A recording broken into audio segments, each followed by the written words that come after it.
Everyone, welcome back to the Moonlighters Club. Rashad, how's it going? Good, I'm doing good. How about yourself, man? I don't know, man. The week was all right, bro. How's the co-working space treating you? Oh man, it's good. But this is actually my apartment, the little like work from home cubbies. Pretty convenient. For those who don't know, Rashad Sanders was at the last showcase we did in Baltimore. What was that? November 3rd. You Yeah. sponsored it through DripFixx. hmm Um, we've known each other for a very long time. He stays down in Richmond, which is an amazing city. But yeah, man, I just want to check in, man. How's DripFixx going? it's coming along, man. Still trying to figure things out. Still kind of like cleaning on the side to kind of keep things going along. But slowly but surely.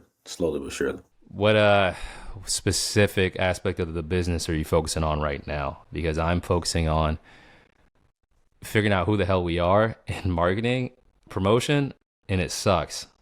I hate it, man. I hate promotion. I hate social media. Yeah, I'm starting to really understand now the importance of like strategy. Like I always thought it was like just bull crap. Um, but no, starting to really understand it more and more and trying to lean into it more to get more like targeted in how I target my potential users. And make sure I can find some profitable users, not a bunch of freeloaders. There's so much noise now, man. Like there's so many bots. Plus hmm there's like so many people who can view who won't engage. And I think that's what a lot of apps have killed. So like when you're trying to get the word out or find potential customers, so many people will just click on some stuff and be like, "Ooh, nice." But it doesn't mean anything. So then you got to Yeah, get your name out there, but then you got to find a way to get your name out there to engage. Um have you yeah, yeah. I mean, that's your wheelhouse though, the SEO stuff and things of that nature. Is that stuff still super valuable now, the AdWords game, the SEO game? it depends what you're after, like what market you're in. Like if you're an e-commerce store, yeah. Um, but certain things like as far as the sneaker space, I mean, you may Google a topic of a sneaker or sneakers, but a lot of time you're discovering that on social. So, social has really changed the game a lot for other verticals. Rashad and I were working on startups together at the same time when we met in Boston. And this is a crazy tangent, but as soon as I saw your face, I wanted to talk on it. We were consistently pushed around and denied whenever we had serious talks about raising money. I feel like we made some good relationships, but like anything that could actually help us, we just kept getting BS from. And this was what, 6 years ago, 7 years ago? Yeah. And now all these people that we were told to look up to, like or emulate, have been having massive rounds of layoffs over like the past 2.5 years, or just don't exist anymore. Bro, this has been the craziest, most fulfilling. And again, my apologies to everyone who was laid off, but this has been the craziest 3 years, I think, man, in the startup game, bro. For like in terms of negative, I don't think it's been any crazier than this. Yeah. No, I don't think I've expected anything like this, but like I said, they funded it so much. Money was like free. So, I mean, if you knew somebody with a little bit of money, they were willing to give a shot at almost anything for about a 5, 6 year period there. But now it's coming back, man. Who's coming home to crow? Yeah, I don't think. Yeah, and I honestly don't think there's a way to recover, man. Like, it's bad to the point of whenever there's another round of layoffs, this other dude was yelling like, "I don't understand DocuSign having this many employees, Figma having this many employees," and then it just reminds me who has these crazy large workforces at the same time that AI is supposed to be on the come up. I don't know, man. I just feel like this was one of those reckonings that there's no get right for. It's just like it is what it is. They're gonna cut a bunch of jobs. AI is gonna come in. There will be like your AI startups that'll take off and get some money, but these older companies, I don't know how they make new roles for these tens of thousands of people that they cut. It's about to get wild out of here. Well, it already is. Sorry, well, yeah. But now I think more. I think, I think, I think I hate to say it, but I think the market will adjust. I think AI will create new roles for people in other industries and verticals. May not be in tech. They may end up in like grocery or something, doing something with technology. So I think. other industries will adopt AI, will adopt other things that people will then pivot into.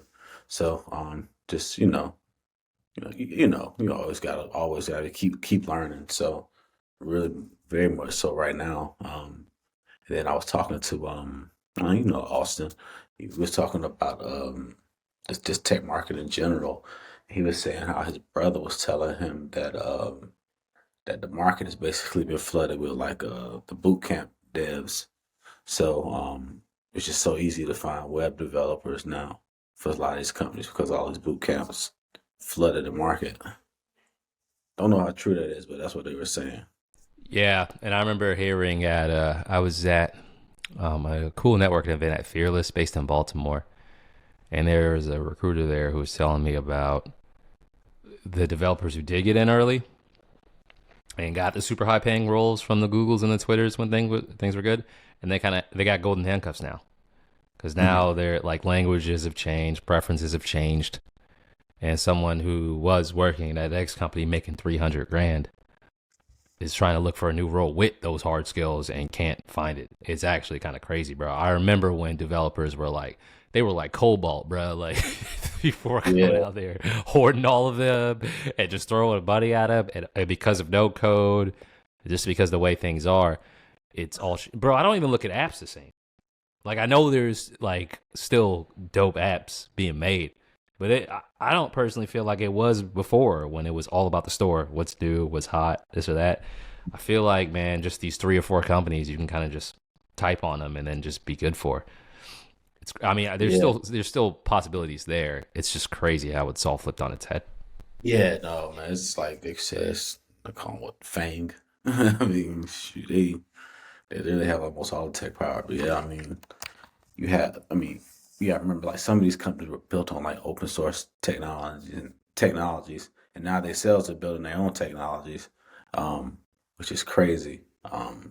I think like React Native, Dart, all these different programming languages. But yeah, no, that definitely makes sense, man. That would suck as a developer. God, like, Remember what I'd hear? Ruby on Rails, man. You guys gotta you gotta learn Ruby, bro. You're gonna laugh. What the does? It's yo, like, bro, I don't even know. It could be. I don't know. Like, guys, gotta learn Ruby, bro. You're done. You're done. if you don't hire Ruby devs, man, no one's gonna work for you. Yeah. Yo, it's a point. Like, I guess some of it was true, but the basis of stuff is still there, like HTML, CSS. Yeah. But I think about all the like specific languages that people were learning, like Objective C, or what was the Windows one, C That was a sharp, C C sharp. power, whatever that. Yeah, yeah, whatever that was called. And they don't even have, that doesn't even exist anymore, bro. Yeah. Now some I wanna say Chat.com was built on like .NET, which is crazy. I think I wanna say yeah, some like they're using some like very interesting situations.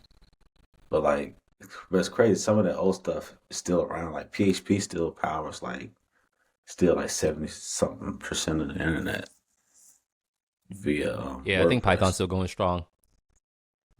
Uh, yeah, yeah, it's interesting to see. Yeah, to the folks who don't know, what's the startup scene like down in Richmond?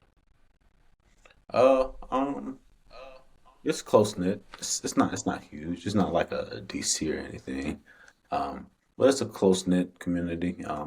Everything kind of revolves around 1717, which is a startup, kind of like incubator ecosystem here. But no, it's definitely a really cool city. Um, cheap, so it makes it kind of like easy to bootstrap if you want to do that, or if you do raise a little money, you can make it go pretty far here. So, yeah, Richmond's pretty cool. I've enjoyed it.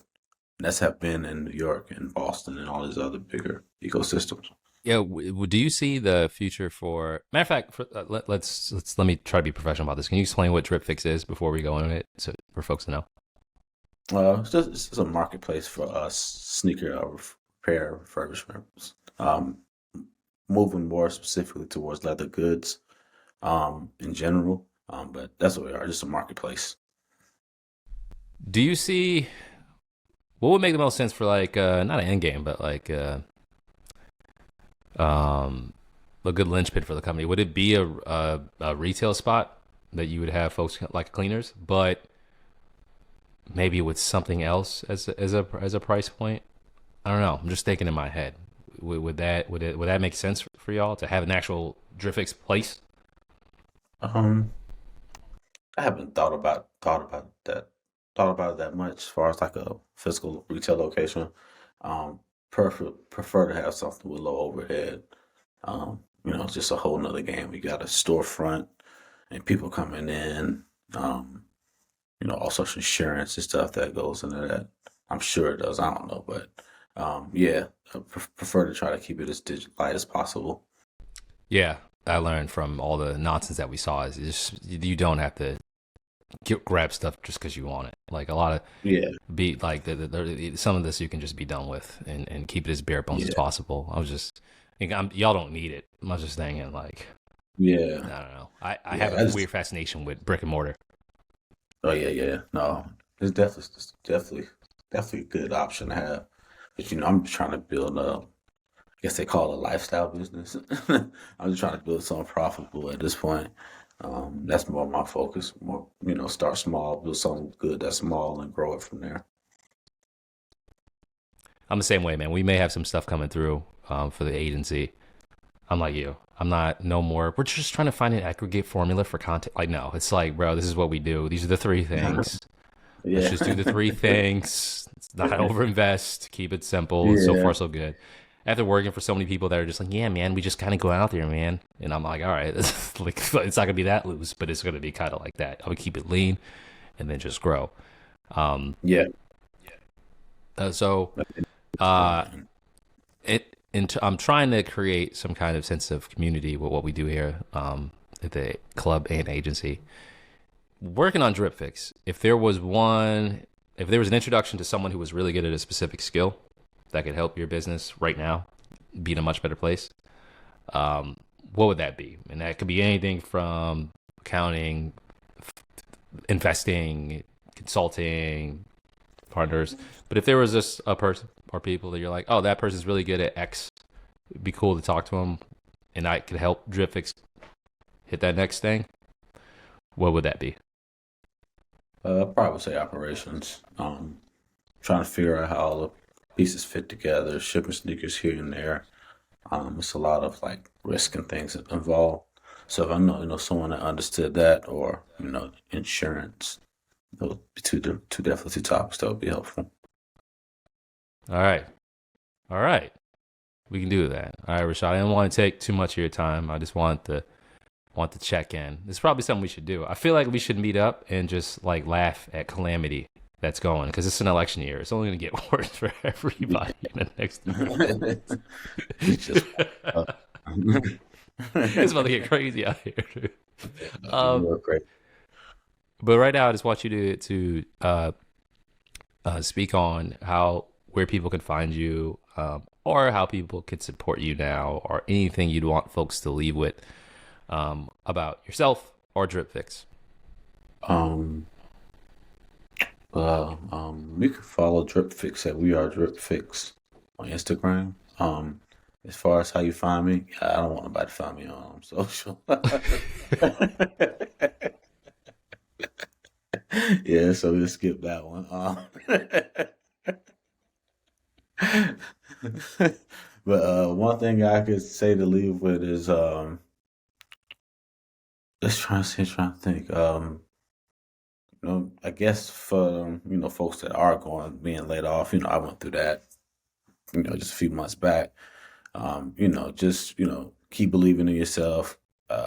It's more than likely 9 times out of 10 not you. It's probably them. Um, so and all this stuff really is subjective. So don't be so hard on yourself and just keep on pushing.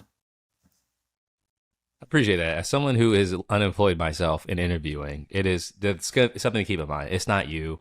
Even when you're applying, don't take it personal. Like hundreds of Yeah, applications are going out, thousands. It's just a lot. You'll find it. Yeah, It's just, it's not your fault. It's the person in the cardigan who is making 3 times what we were all making. It's their fault. yeah. He's making the Um, bad decisions, yeah, exactly. making the All right. Well, strategic alignment. yeah. The person who says it's out of my hands, man. It's just, well, Rashad, man, thank you for taking the time. I wanted to just do a quick check in. We should do this again soon. Oh yeah, yeah, most Just definitely. to I'm connect, down brother. for it. But yo, everyone who's listening, Moonlighters Club, we'll be right back at you with another one soon. Rashad, man, have a good day. Too, man.